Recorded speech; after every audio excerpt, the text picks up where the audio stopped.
When are you at your best? I'm at my best when I'm most engaged.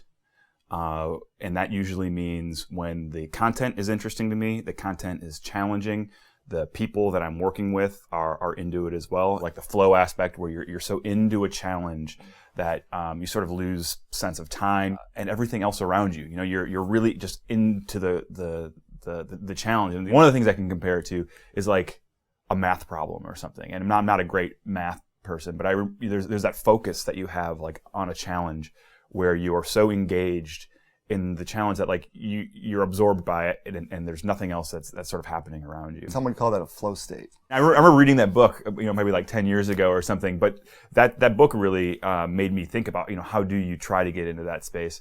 And I think sometimes you can intentionally do it, sometimes it's unintentional. Like when I'm on my mountain bike or something like that, all of a sudden I realize I'll have that moment of like, wow, I'm in the flow. And just because I'm so focused on what I'm doing, because A, it's fun, and B, because if I'm not in the flow, I'm going to hit a rock or a tree and fall off my bike. Right.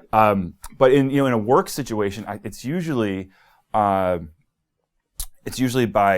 turning off distractions. Mm.